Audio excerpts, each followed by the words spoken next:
Hey everyone, this is Riya this side and I'm here to deal with your social studies text.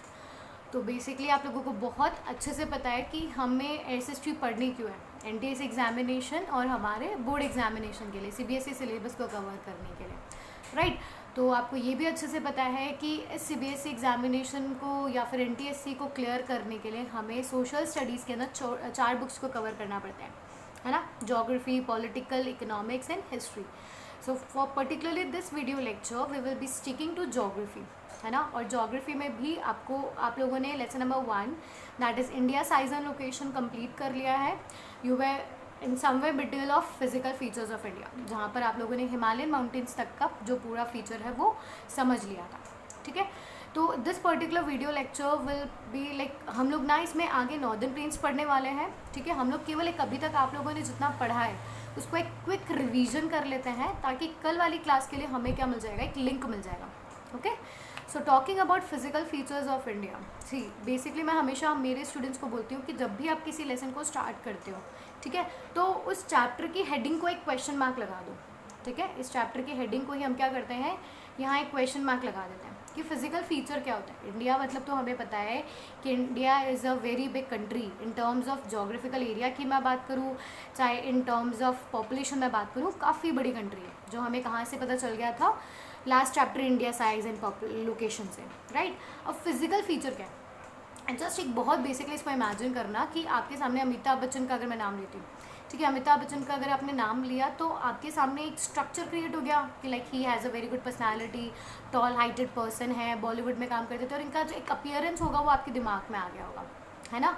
तो वहीं पे अगर हम India की बात करते हैं तो इंडिया को लेकर के भी तो आपके दिमाग में आया होगा ना, कि अगर जब मैं बात करूँगी इंडिया तो आपके दिमाग में भी एक मैप सा बन जाता है, ठीक है। ये एक ऐसा बेसिकली मैप बन जाता है आपके सामने कि क्या होता है, इंडिया कैसा दिखता है, तो ये स्ट्रक्चर आपके सामने क्रिएट हो जाता है।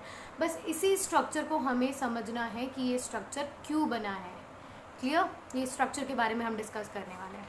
सो talking about the features of India, सबसे इनिशियली अगर मैं बात करूँ तो इंडिया कैसा दिखता है। इंडिया के पास माउंटेन्स हैं, प्लेन्स हैं, प्लेट्यूज है, डेजर्ट्स है, आइलैंड्स है, ठीक है। मतलब एक स्पेक्युलरिटी समझ लो आप केवल और केवल इस चीज़ के लिए कि जब इंडिया बना था तो इंडिया बहुत बड़ी कंट्री थी, है ना, और उसने हमारी जोग्राफिकल कंडीशन, हमारी क्लाइमेटिक कंडीशन इतनी अच्छी है कि हम लोगों ने बेसिकली वर्ल्ड के सारे फीचर्स को एक्सेप्ट किया था। हमारे पास माउंटेन्स भी हैं, प्लेन्स भी हैं, प्लेट्यूज भी हैं, ठीक है, घाट्स भी हैं, आइलैंड्स भी हैं, सब चीज़ हम लोगों के पास अवेलेबल है, ठीक है। तो आप कभी भी कहीं घूमने गए हो तो आप लोगों ने कभी दिमाग में नहीं आया आप लोगों के कि अगर ये मतलब माउंटेन्स कैसे बने हैं, प्लेन्स कैसे बने हुए हैं, या यहाँ पर इस जगह में रिवर इस मैनर में क्यों फ्लो कर रही है, तो ये सारा स्ट्रक्चर आप लोगों के सामने आया होगा ना। तो बस उसी स्ट्रक्चर को यहाँ पे समझने की कोशिश करना with the theory of plate tectonics. कोई बड़ी मतलब कोई ऐसी कॉम्प्लिकेटेड चीज़ है, बहुत ईजी सी चीज़ है। आप लोग तो वैसे भी I know that I am dealing with some of the smartest students, तो आप लोगों को ये चीज़ बहुत अच्छे से आता है। Still will make a quick revision, okay. तो अब आपका घर बन रहा है, कंस्ट्रक्शन करवा रहे हो, मतलब आप बहुत रिच हो गए हो, आप अपना मतलब इतना सारा पैसा है, अच्छी खासी जॉब लग गई है आपकी, और अब आपने सोचा है कि आप अपना घर बनवाओगे, ठीक है, एक बहुत बड़ा घर बनवाने का है आपका। तो जब आप घर बनवाते हो तो सबसे डेप्थ में तो हम लोग क्या करते हैं, कंक्रीट लगवाते हैं ना, ठीक है। सीमेंट सा होता है जो थोड़ा लिक्विड सा होता है, ओके, वो हम लगवाते हैं, और उसके ऊपर हम लोग बाद में क्या लगाते हैं, फ्लोर के लिए टाइल्स लगाते हैं, ब्लॉक्स लगाते हैं। तो वही सेम स्ट्रक्चर क्या है हमारी अर्थ का भी है। अर्थ के सबसे सेंटर मोस्ट क्रस्ट की अगर मैं बात करूँ तो वहाँ मोल्टन मैग्मा है, ठीक है, और उस मोल्टन मैग्मा के ऊपर क्या लगा रखा है, टाइल्स लगा रखी है in the form of plates, ठीक है। हम लोग घर में उसे टाइल्स बोल देते हैं, और हम लोग वर्ल्ड के अंदर जब अर्थ की बात करेंगे तो उसे हम लोग क्या बोल देंगे, प्लेट्स बोल देंगे। समझ में आ गया। तो अब क्या होता है कि आपको बहुत अच्छे से पता है कि जो लिक्विड है वो कभी भी एक जगह नहीं रुकता।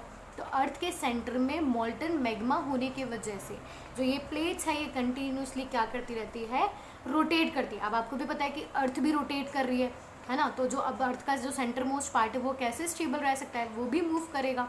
तो अब ये जो मूवमेंट है, इसी को जो जोग्राफर्स हैं या जो साइंटिस्ट हैं उन्होंने इस थ्योरी को क्या नाम दे दिया, theory of plate tectonics. Easy था, केवल इतना समझना है कि अर्थ के सबसे सेंटर और मोस्ट में मोल्टन मैग्मा था that results in little bit of shifting और मूवमेंट। बस उसी मूवमेंट को हम लोग पढ़ लेंगे थ्योरी ऑफ प्लेट टेक्टोनिक्स के फॉर्म में, ओके। तो अब जब ये थ्योरी हमारे सामने आई थी, अब हमें पता चल गया कि थ्योरी क्या डील कर रही है, मूवमेंट को डील कर रही है।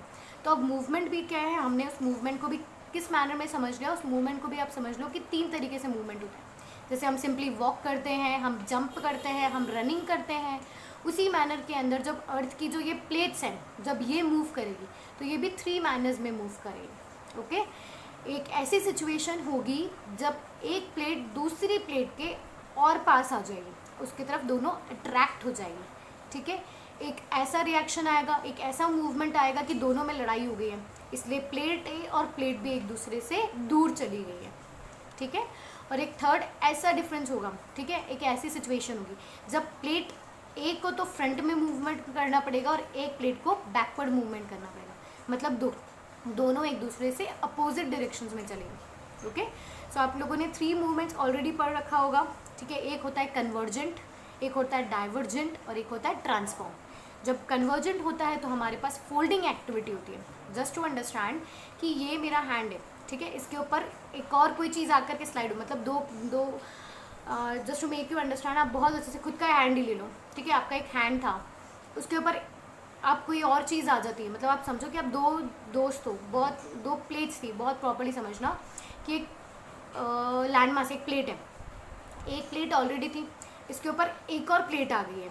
ठीक है, इसके ऊपर एक और प्लेट आ गई, दोनों आपस में अट्रैक्ट हो गए हैं, कन्वर्ज हो गए हैं, तो इसकी वजह से क्या क्रिएट होंगे, माउंटेन्स क्रिएट होंगे। ठीक है, इसकी वजह से क्या क्रिएट होंगे, माउंटेन्स। समझ में आया? तो कन्वर्जेंट आपको समझ में आ गया, when the plates will move towards each other. Second मैंने बोला था जब वो एक दूसरे से अलग डायरेक्शन में मूव करते हैं, रिपल्स कर रहे हैं एक दूसरे से, तो वो होगा डाइवर्जेंट, दोनों में लड़ाई हो गई थी और दोनों एक दूसरे से अलग चले गए। अब यहाँ पर क्या फॉर्म होगी, रिफ्ट वैलीज फॉर्म होगी। ओके, तो ये भी आप लोग सारी चीज़ें समझ चुके होंगे ऑलरेडी, रिफ्ट वैली वगैरह कैसे फ्रेम होती है। और जब लास्ट था जब वो एक दूसरे से स्लाइड कर जाएंगे हॉरिजॉन्टल मैनर में। ठीक है, एक आगे की तरफ चला जाएगा और एक और ज़्यादा पीछे की तरफ चले जाएगा। ठीक है, यहाँ भी सारी चीज़ें, तभी तो अर्थक्वेक्स और वोल्केनोज इरप्ट होते हैं। तो आपको 3 चीज़ें समझना है। थ्योरी ऑफ प्लेट टेक्टोनिक्स के अंदर इन प्लेट्स का मूवमेंट होता है। हमारी अर्थ जो है वो 7 major and some minor plates से बनी हुई है। जब ये मेजर और माइनर प्लेट्स का मूवमेंट होता है तो या तो डाइवर्जेंट होगा जिसके थ्रू माउंटेन्स बनेंगे, या फिर कन्वर्जेंट होगा जिसके थ्रू रिफ्ट वैली बनेगी, या फिर लास्ट वाला क्या था हमारा, ट्रांसफॉर्म। और उस ट्रांसफॉर्म के अंदर हमारे पास अर्थक्वेक या फिर वॉल्केनिक एक्टिविटीज़ हमें मिलेगी। फॉर्म मतलब ये चीज़ तो आपको कंफर्म होगी। ठीक है, theory of plate tectonics clear हो गया। इसके बाद में आप लोगों ने स्टोरी सुनी होगी गोंडवाना लैंड मास की। आपके 2 दोस्त थे, ठीक है, उनका नाम था पैनगिया एंड पैंथलेसा। तो पैनगिया और पैंथलेसा वाली स्टोरी आपको समझ में आती होगा कि कैसे पैंथलेसा और पैनगिया के बीच में लड़ाई होती है, और जो पूरा एक सिंगल कॉन्टिनेंट था, ठीक है, गोंडवाना के नाम से, अब वो टूट जाता है। ठीक है, तो वो टूटने के बाद में उनके बीच में डिवीज़न आ जाता है, और उस डिवीज़न से क्या फ्रेम हो जाता है, इंडिया का लैंडमास पूरा क्रिएट हो जाता है, इंडिया जो है वो क्रिएट हो जाता है। ठीक है, ये चीज़ आप लोगों के लिए गोंडवाना वाली जो स्टोरी है पैनगिया और पैंथलेसा वाली, अंगारा वाली, आई थिंक सो इट मतलब बहुत अच्छे से क्लियर होगी आपको। तो आपको ये भी बहुत अच्छे से पता होगा कि हिमालयन माउंटेन्स उसी शिफ्टिंग का रिजल्ट था, है ना, जब गोंडवाना लैंडमास टूटा था। ठीक है, और वो जाकर के यूरेशियन प्लेट से टकराया था। ठीक है, अब यूरेशियन प्लेट से अब वही कन्वर्जेंट एक्टिविटी हो रही है। तो मैंने समझा दिया था ना कि एक प्लेट दूसरी प्लेट से जब टकरा रही है, ठीक है, और वो टकराने के बाद में क्या करती है, एक केव जैसा, मतलब एक स्ट्रक्चर क्रिएट करती है जिसे हम लोग माउंटेन्स बोलते हैं। तो उस टाइम पे क्या हुआ था, फिर हमारा हिमालयन माउंटेन क्रिएट हुआ था। तो ये सारी स्टोरीज आप लोगों को बहुत अच्छे से पता होगी, है ना। अब अच्छा, एक और आपको यूनिक फीचर हिमालय के बारे में पता होना चाहिए कि जो हिमालयन माउंटेन्स हैं, ठीक है, आज मतलब बहुत टाइम हो गया है, मानते हैं हिमालयन माउंटेन्स को यंग माउंटेन बोला जाता है। ठीक है, वो सबसे यंगेस्ट फीचर्स में से है वर्ल्ड के। पर ये पता है, जब ये मतलब अभी हम लोग कंपैरेटिवली इसको पढ़े तो मतलब काफ़ी सालों पहले, हज़ारों साल लगभग पहले जो हिमालयाज़ थे वो बन चुके थे। पर आज भी हिमालयाज़ जो है वो पर ईयर ग्रो करते हैं। अभी भी जो ये कन्वर्जेंट वाली जो एक्टिविटी है ना अर्थ के नीचे इन टेक्टोनिक प्लेट्स के अंदर, वो अभी तक स्टॉप नहीं हुई है। ये प्लेट्स जो है वो अभी भी एक दूसरे की तरफ अट्रैक्ट होती है।